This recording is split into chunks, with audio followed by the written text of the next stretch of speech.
Ex minister Sudarshan Reddy గారు, Balkonda constituency incharge ముత్యాల సునీల్ రెడ్డి గారికి, అలాగే ఉర్దూ అకాడమీ చైర్మన్ తయార్బీన్ అహ్మద్ గారికి అండ్ సోదరుడు mineral corporation chairman and ex MLA Iravath Anil గారికి, సీడ్స్ కార్పొరేషన్ చైర్మన్ సోదరుడు రమేష్ రెడ్డి గారికి, డిసిసి బ్యాంక్ చైర్మన్ కొట్ట రమేష్ రెడ్డి గారికి, గ్రంథాలయం చైర్మన్ అంతారెడ్డి రాజరెడ్డి గారికి, అలాగే వేదిక మీద ఉన్న పెద్దలు, వివిధ కాంగ్రెస్ కార్యకర్తలు, హోదాలో ఉన్న అందరికీ, వేదిక మీద ఉన్న రేవంత్ అన్న సైనికులకు, ముఖ్య నాయకులకు నా యొక్క పేరు పేరున నమస్కారాలు.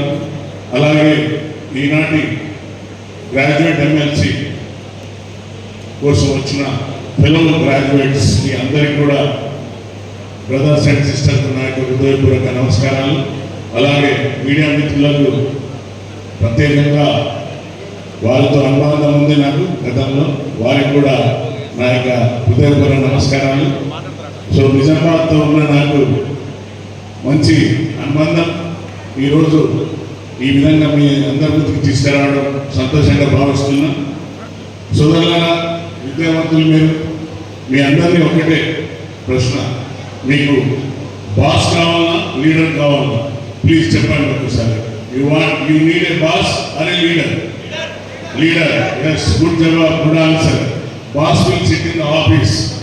మీకు తెలుసు గతంలో బాస్ ఎక్కడ ఉండేది? ఫామ్ హౌస్లో ఉండేది. మన నాయకుడు గౌరవ ముఖ్యమంత్రి గారు is a task bearer and a leader.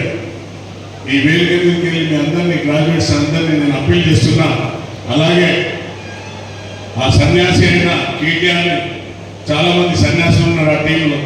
ఈ వేదిక మీద మా గ్రాడ్యుయేట్ సోదరులు అందరినీ అడుగుతున్నా, ఒకసారి ఆలోచించండి.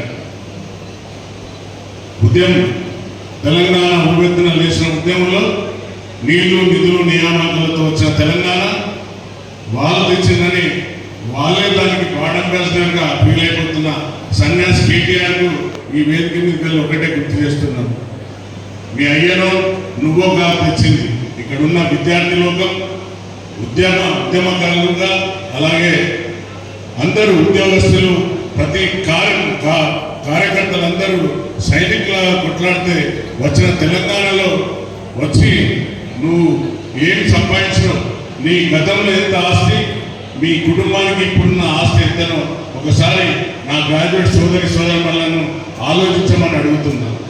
ఎందుకంటే సోదరులారా, మనం ఎప్పుడు కూడా రాజభవనాలు కట్టమని అడగలేదు, ఇంద్రభవనాలు కట్టమని అసలు అడగలేదు. మనకు ఉద్యోగాలు, నీళ్లు రావాలని, నిధులు రావాలని మనం ఈ తెలంగాణ తెచ్చుకున్నాం.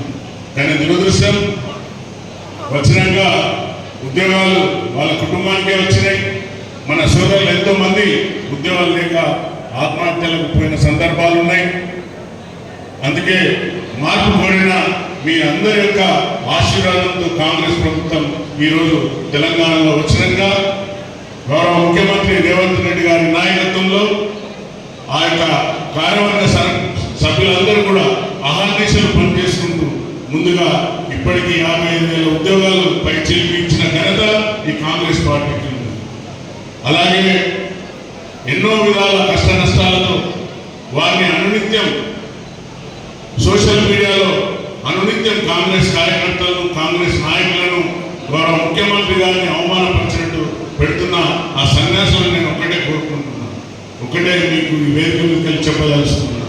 సన్యాసులారా, మీరు ఇచ్చిన పాలన, మీరు చేసిన దుర్మార్గమైన పాలన, అందుకనే ప్రజలు ఓటుతో, అంబేద్కర్ గారు ఇచ్చిన ఓటుతో మీకు బుద్ధి చెప్పినా ఇంకా ఆ బుద్ధి రాలేదు, అదే ఇంకా విరవీగుతున్నారు. కాబట్టి ఇప్పటికైనా మీరు ఆలోచించండి. తెలంగాణలో కాంగ్రెస్ ప్రభుత్వం వచ్చినాక విద్యార్థి లోకం కోసం అహర్నిశలు ఆలోచిస్తున్న కాంగ్రెస్ పార్టీ అన్ని విధాల వారికి జాబ్ క్యాలెండర్ కూడా రిలీజ్ చేయడం జరిగింది. అలాగే ఉద్యోగస్తుల కోసం 317 జీవో మీద కూడా నేను మొట్టమొదటిసారిగా అసెంబ్లీలో అడుగుపెట్టగానే గౌరవ ముఖ్యమంత్రి గారిని స్పీకర్ ద్వారా కోరినాను. 317 జీవోను ప్రత్యేకంగా ప్రక్షాళన చేయాలి, ఉద్యోగస్తులందరికీ కూడా న్యాయం జరగాలి, ఉద్యోగాలు రావాలి.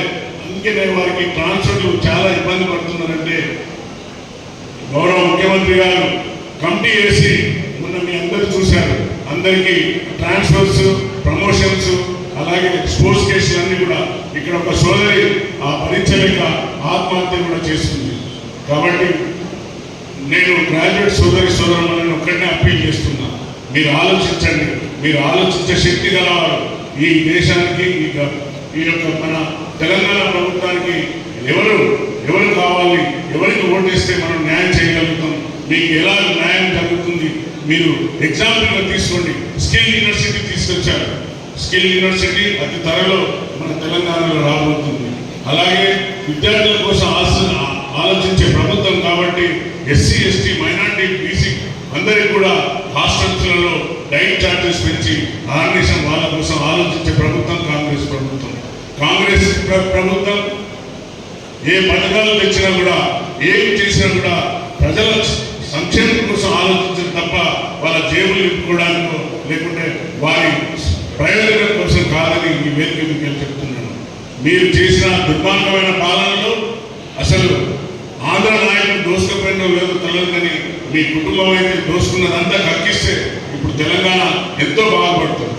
అప్పుల కుప్పగా చేసి తెలంగాణను అన్ని విధాలా ఎంతో పడేసిన ఘనత మీది. ఆయన నిన్న కూడా సన్యాసి కేటీఆర్ ప్రెస్ ముందడికి వచ్చి ఒక గ్రాఫ్ పెడుతున్నాడు. గ్రాఫ్ కాదు కావాల్సింది డెవలప్మెంట్ యాక్టివిటీస్. నువ్వు ప్రజలకు ఏం చేయగలిగినావు, ఇల్లు ఇచ్చినవా, నీళ్ళు ఇచ్చినవా, లేక ఏం చేసినావు అనేది ముఖ్యం. వారికి ఉద్యోగాలు ఇచ్చినవా. 10 ఏళ్ళ నుండి ఒక రిక్రూట్మెంట్ పోలీస్ తప్ప ఎక్కడ కూడా రిక్రూట్మెంట్ కాలేదు.